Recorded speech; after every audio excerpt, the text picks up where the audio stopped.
Record to come. All right, and then we're going to share into, let me call this Tag Talks.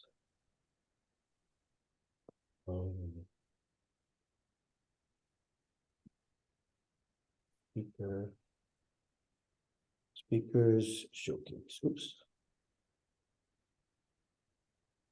Showcase.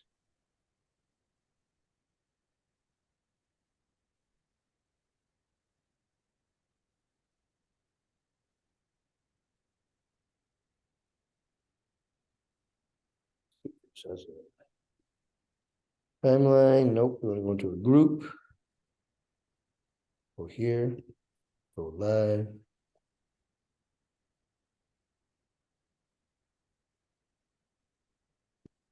All right, we are live on Facebook right now, so be careful what you say. No, just kidding. No more cussing. No, I'm just kidding. All right. So, all right. Hello, everybody in Facebook, in the Keynote Speakers group. What I want to start doing, as you guys have seen, that we do have coaches that are starting to come in and teach and train within our group. The plan is to have a Monday, a Wednesday, and a Thursday coach in there teaching different topics, working with people, helping them grow in their author, speaker, coaching businesses, or sometimes just life in general, right? Getting out of our head, getting into our heart maybe, and trying to figure things out when we're going through challenges. Also, what we're going to be doing here is interviewing people who are going to come and speak at our next upcoming event. So right now we have our Dallas event coming up December 7th, 8th, and 9th. You still have time to get tickets, and we still have a few opportunities for speaking and or showcasing your books. If you want to come out, call me today or tomorrow, because I did put out there yesterday a Black Friday sale. I never usually do that, but everybody does it. I thought it'd be fun. I put it out there, and somebody told me today, they said, that's too good. You should charge more. And I said, it's okay. We're having fun. This is my first Black Friday sale, so it's a really good one, okay? Anyhow, I have one of our speakers, guest speakers on with me today. I'm introducing everybody to Royce Martin. Royce Martin I'm going to let her introduce herself. She's a coach. She can introduce herself and who she is and what she does. And then we're just going to have a quick chat, some fun chat, nothing scripted. And I got a couple questions that we talked about, and we'll go from there. So meet Royce. How you doing, Royce? Hey, Raul, I'm wonderful. Thank you. Coming to you live from Overland Park, Kansas. My name is Royce Martin, and my real name is Royce, which is the author pen name for From Whence I Came, Better Not Bitter. I affectionately go by Royce because it's easier, but also it's been a nickname for many, many years. I have a sister named Joyce, and so the church ladies nicknamed me Royce, the rhyme, to make it easier for them. Okay. Yeah, I know when So, we first started talking, I was like, Royce, Roy, so I was trying to figure it out too. yes. So I am a human resources professional for the last 10 plus years. On top of that, I am a motivational speaker with my own platform called Living Life On, and with PURPOSE. It's a 7-step way to not only enhance business communication, it enhances personal relationships, friendships, you name it. This acronym can help us all be more kind, be aware, have empathy and sympathy for things we've been through versus the things we have not. I also am an umpire for the state of Kansas for the last 10 plus years. However, under my belt, I have 35 years in as a volleyball and senior softball umpire. Oh, cool. Really excited, again, being a female in the industry, one of few African-American women to still hold the designation to love the sport. Played many years in college, and so now it's time for me to give back, and I continue to give back. It's a way to mentor and love the sport and respect the sport. Super. On top of that, I'm a caregiver and I'm a survivor. And so I say all of these things to say this: we are who we are only when we share. I have always wanted people to know that when I share with you my story, yes, it blows your mind, but above and beyond that, to see the resilience, to see the empowerment, and see the growth from the point of here to the point of now. So that's me. And that's exactly why you fit in with Tag Talks, because we are transparency, acceptance, and growth. talking about the umpire. So you're very sweet and friendly, got a calm voice, but you got to be out there yelling, right? Ah, like when you're an umpire, don't you scream and yell? I do, absolutely. I have to get into that I peak know you can raise up register. your voice, can't you? Yes. Cool. That sounds fun. That sounds like you have a lot of fun out there. All right, Yeah. well, let's get into it here. Just to learn more about you. The first question I have is, as you have involved from bitter to better, right? Going from bitter to better, what has been your main focus to stay better? Because we can fall back, right? Sometimes we take a few steps backwards, and that's okay. It happens. So how do you stay in the better?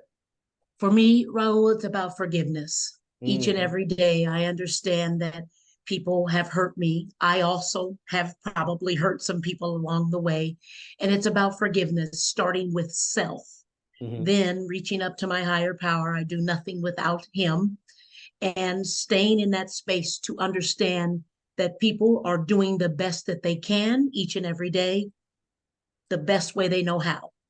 And because it didn't fit in the realm of protecting me or keeping me out of spaces of abandonment, I still understand that they did the best that they could.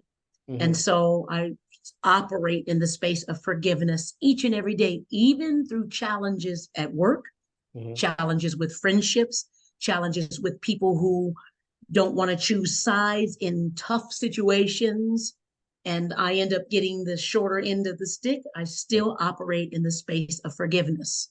Oh, wow. I love it. That's good. You know what I really enjoy about a lot of the people that we work with, because I work with a lot of authors, speakers, and coaches. And we all come from a place of heart where we want to help other people not suffer with what challenges we have, right? We've learned and we've gained some wisdom. So we want to pass it on. We want to work, we want to help people. And what I really love about topics, even though we all kind of have our own niche, which we're supposed to kind of choose a niche, is that these self-development in general tools, right? These self-growth, self-development tools, they work for all aspects of our life, right? I mean, it really is. So with that said, we all kind of niche down and we kind of pick a target of who we want to work with. So who is your target audience? Who do you like to work with? I tell you, I like to work with individuals who cannot seem to find their way out. Okay. I like to work with individuals who believe that we are a victim of circumstances and want to stay there. When I work with these individuals, I have been afforded the opportunity to show them better, Mhm. because I am well spoken and I'm grateful for those things, Raul. I am educated and I'm grateful for those things. Yeah. It took the school of hard knocks to keep pushing me through that. Yeah. People see me as poised and all together when in actuality, I've been a mess a long time. Yeah. And it helps people see, wait a minute, you got through that Mhm. without Mhm. having a silver spoon, without being afforded the opportunity to go to the elitist of schools. I've had to fight my way through everything, especially as a female and an African American one. Mhm. Okay. Mhm. And my target audiences are those with alternative lifestyles, people that are labeled and feel less than that. Own who you are, believe in it.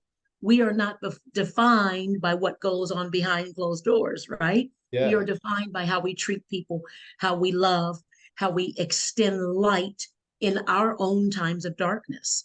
My target audiences are those who are just getting into the realm of getting themselves in trouble.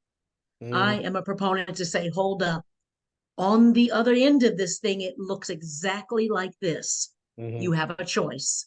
Yeah. And giving them the tools to make better choices, because I truly believe when you know better, you have to do better, Yeah. right? Yeah. Yeah. And then that sets you on a course to be an example for other people. I love. So my space of mentoring goes all the way from youth to those that are young adults who have not really experienced much in the way of pain, who have not experienced much of the way of challenge, Mhm. and understanding that there's a whole walk of life out here that have survived these things. Wow, I love it. No, it's gonna, I think I mentioned already that Royce is coming out to tell us with us. She's gonna be speaking and sharing her story. So everybody will get to hear her story there in addition to all of this cool stuff that she's doing. Are you gonna showcase your books, right? You have some of your Yes. books over at the event. So hold up your book real quick again. Let's see it. It has Okay. a really cool cover. I couldn't see Absolutely. the whole thing last time. There you go. Absolutely. Yeah, very Beautiful, nice. original. Yeah. piece of art. It tells a story in itself. And when you look at it, Raul, similar to your book, and I'm escaping, I want to say it right. Yeah. Heal the boy Save and the man will appear. Absolutely. And so you're a face behind bars. And so if you Yeah. look into that eye, you will see those bars. Oh, wow. It's a Okay. work of art. So here it is, bitter, Uh-huh. going over into better. And there's a whole life story in the art itself. I love So it. really excited about Very good. being able to share it. It is a personal work. It took a long time to get through because of the having to go back and reach back. Mhm. Okay. And sometimes when we do that, it leaves us stuck. Yeah. And so I never wanted to stay stuck. So I got in it as deep as I could and found the found the energy, found everything that I needed to go ahead and share it with others. I love it. No, it's. I thank you for that. I'm proud of you for that. I mean, I know it's a lot of work. I know how long it took me to step out. I know how long it took me to figure it out. Right. I mean, it does take. We don't even know we're trying to figure stuff out until we figure it out. And we go, hey, I wish I understood this a long time ago. That's why we're so passionate about helping other people, because it's like if somebody would have told me, right? That's one thought that I have, and then I realized I forget the quote is a couple thousand years old, I think it is, where he says. The teacher will appear when the student is ready. Yes. I don't know if Socrates or somebody said the teacher will appear when the student is ready.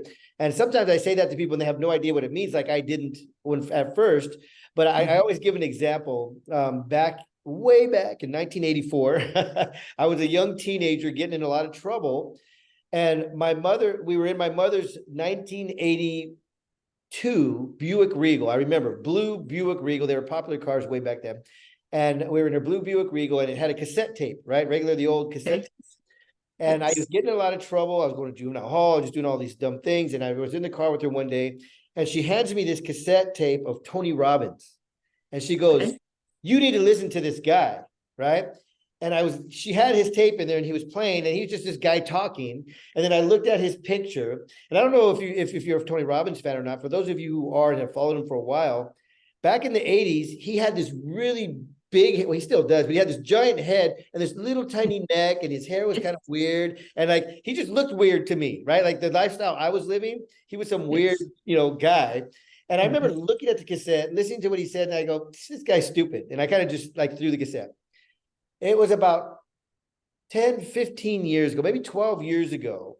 I was listening to something, and it was Tony Robbins. And I was like, who is this guy? And everything he was saying was just relating to me. Boom, boom, boom. It was just hitting me. And I called my mom. It wasn't a mistake, but I made the mistake of calling mom. And I go, Mom, have you ever heard of Tony Robbins? This guy is amazing, right? I'm telling her, and she's like, are you kidding me? And I'm like, what? What do you mean? She's all, I've been telling you about Tony Robbins since you were a kid, and now you're trying to tell me. And I was just like, what? Really? And she's like, yeah. And then she told me that story that I just told you about the car. And I go, I remember that. I do remember that, right?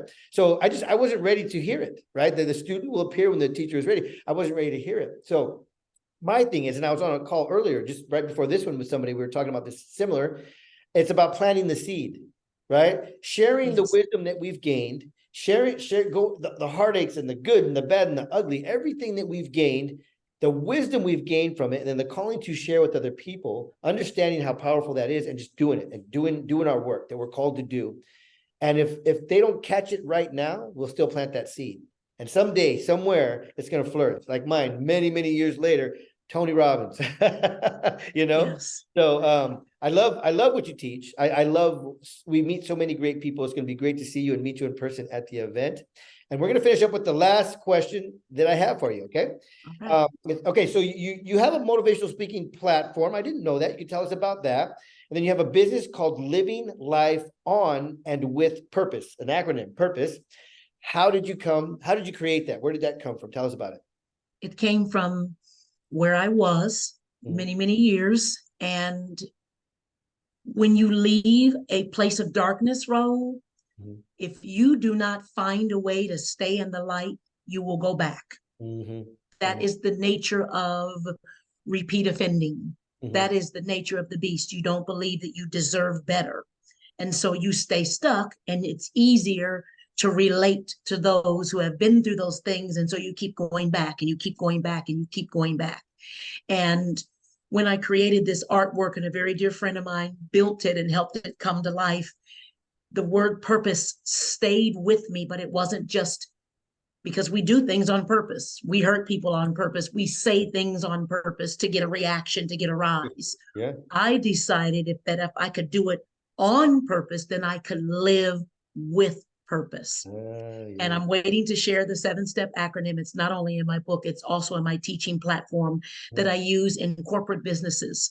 When you set yourself to do something 1% better every day, 1% better every day, I tell you what, that 1% becomes 2, becomes 5, becomes 10, becomes 100.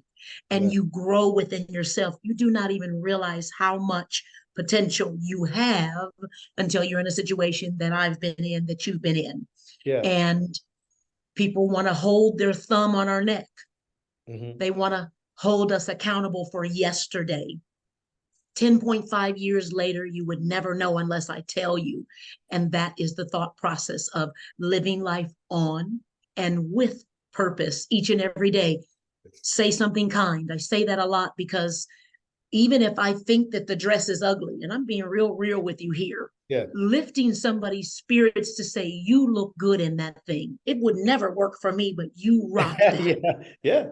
You realize how much power that gives people who were having a bad day, or who may be contemplating suicide, or who just got fired and don't and believe it because it was maybe the way they carried their self or their appearance. And so living in a space of giving people those nuggets purposefully, intentionally, empowering them, inspiring them, and enlightening them, that's who I've become to be. And so I can't wait to share with you the 7 steps in 7 minutes, along with a lifetime of being able to stand here and say, I'm living this autobiography. I've lived it.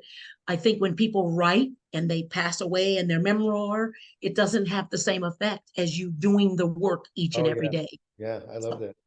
Thank you. Well, that's great. I'm even more excited to meet you. It's going to be a great talk. You're going to hear a lot of great talks too. So coming up December 7th, just a reminder, December 7th, 8th, and 9th. You don't have to speak if you don't want to, but you're going to attend and you're going to meet amazing people. You're going to hear some powerful stories. And there's probably at some point, my goal is to inspire all to get out there and share their story, just like you're doing, Royce, just like I'm doing. Like a lot of amazing people that come out to our events.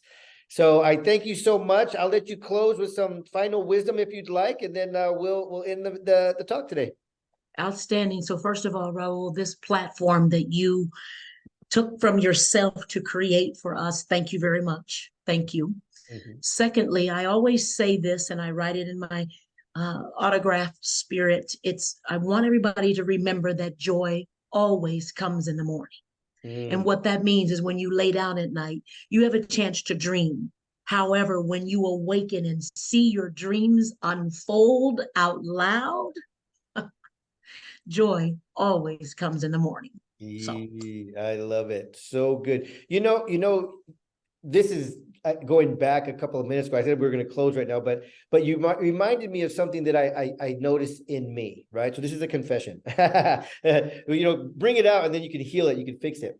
What you're talking about, like when people give somebody a compliment, right? Just be friendly. Like it does, somebody walking down the street, you never know what they're going through, and to just say, hey, you look good in that shirt, or just some form of a compliment, it really can transform somebody. It's happened to me walking around because I know when I get into business mode or I'm thinking about something, a lot of people say I look like I'm angry, right? Like I just have this look of anger when I'm concentrating. People be like, what's wrong? And I'll be like, nothing. Why? Like nothing. But I've had people where I have been just in this weird mode and somebody has said a compliment and it really does wake you and lightens up. It's a huge brightness, right? And the confession that I'm talking about that I have is sometimes I can see somebody that doesn't seem like they're in a good mood or whatever it is. And I want to just touch, not physically touch them, but just like touch them and be like, hey, how's your day? Or I hope you're doing well. Just some kind of a blessing. And a lot of times I don't, because I feel like, oh, what if they get mad? What if, right? And honestly, I learned this so many years ago, and I need to utilize it in the sense that you're talking about is just, hey, nice smile, nice shirt, whatever it is that it's not up to me to touch that person. It's up to me to be the vessel and let God do the work, right? Absolutely. Hey, how are Yes. you? Great smile, nice shades, beautiful hat, nice new shoes, whatever it is, just pass it on. And if they don't want to receive it right then and there, at some point they are, because I believe 100% the energy of kindness, it's going to touch you. You can try and block it, but at some point they're going to know. They're going to feel Yes. it. Yes, absolutely. So good stuff. Yes. All right, Royce, again, love seeing you. Probably see you on a couple of more Zooms before the event. Thank you for joining me Correct. today, and I will see you soon. All Bye-bye. right, take care. Bye-bye, everybody in the group. See you guys.